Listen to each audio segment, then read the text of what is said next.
जय श्री कृष्ण। प्रिय दर्शकों, आज जानते हैं कि ब्रह्मा व विष्णु का विवाद क्यों हुआ था, क्यों भगवान शिव का अग्निलिंग के रूप में प्रकट होना था।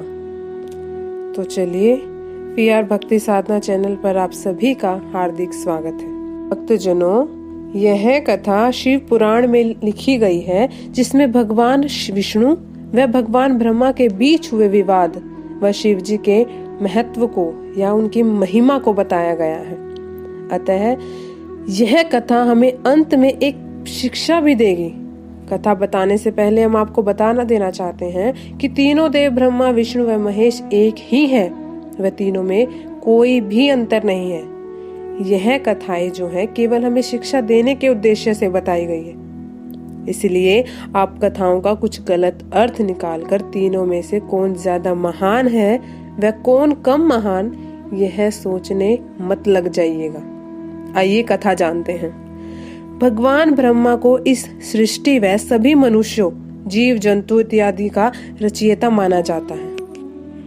अर्थात सब जीवों को बनाने वाले स्वयं ब्रह्मा जी हैं। तो प्रिय दर्शकों, एक दिन ब्रह्मा जी के मन में स्वयं की उत्पत्ति का प्रश्न आया, तो उन्होंने इसको जानने की इच्छा से तप किया। कई दिनों तक तप करने के पश्चात उन्हें ज्ञात हुआ कि जिस कमल पर वे बैठे हैं वह भगवान विष्णु की नाभि में से निकला है। वह उसी में से भगवान ब्रह्मा की उत्पत्ति हुई है। यह देखकर वे भगवान विष्णु के पास गए। वे उनसे स्वयं को श्रेष्ठ बताया। भगवान विष्णु ने भी स्वयं को ब्रह्मा से श्रेष्ठ बताया। वह कहा कि तुम्हारी उत्पत्ति का कारण मैं हूँ, इसलिए मैं तुमसे ज्यादा महान हूँ। इस बात पर दोनों में अहंकार उत्पन्न हुआ। वह बात युद्ध तक आ गई। भगवान शिव दूर से बैठे यह सब देख रहे थे। वह उनके विवाद को समाप्त करने के उद्देश्य से वे उनके सामने अग्निलिंग के रूप में प्रकट हुए, जिनका ना ही कोई आदि था न ही कोई अंत। अर्थात वह अग्निलिंग कहाँ से शुरू होता है, वह कहाँ पर समाप्त, दिखाई नहीं पड़ रहा था। अपने सामने इतने बड़े अग्निलिंग को देखकर भगवान ब्रह्मा व विष्णु चकित रह गए। तब दोनों ने निश्चित किया कि जो इसका पहले आदि या अंत ढूंढ लाएगा वह जीत जाएगा। तब भगवान विष्णु अपने वाहन गरुड़ पर बैठकर उस अग्निलिंग के नीचे की और उसका अंत ढूंढने गए।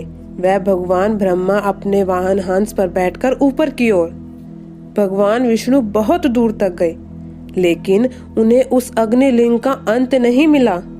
अंत में भगवान विष्णु ने थककर अपनी हार मान ली और वापस आ गए।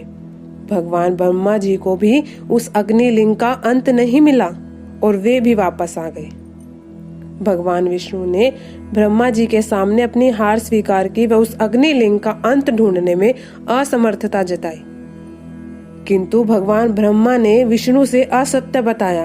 वह कहा कि उन्हें उनका अंत मिल गया है।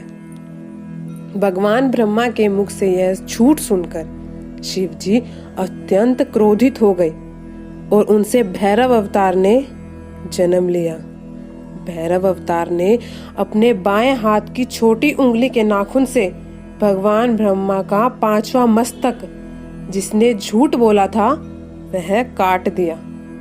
तब भगवान शिव का क्रोध भगवान विष्णु ने शांत किया और ब्रह्मा जी को क्षमा करने का आग्रह किया। भगवान शिव का क्रोध शांत हुआ व उन्होंने विष्णु को अपने समान पूजे जाने व ब्रह्मा को ना पूजे जाने की बात कही। तब से भगवान शिव के भैरव अवतार की भी पूजा की जाने लगी।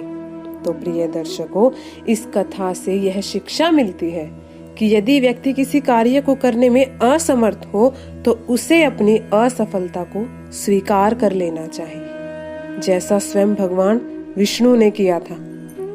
साथ ही यदि वह अपनी असफलता को ध्यान में ना रखकर लोगों के सामने असत्य का सहारा लेगा तो वह अपनी क्षमता का अनावश्यक बखान करेगा, तो उस पर कोई भी विपत्ति आ सकती है। इसी के साथ जय श्री कृष्ण।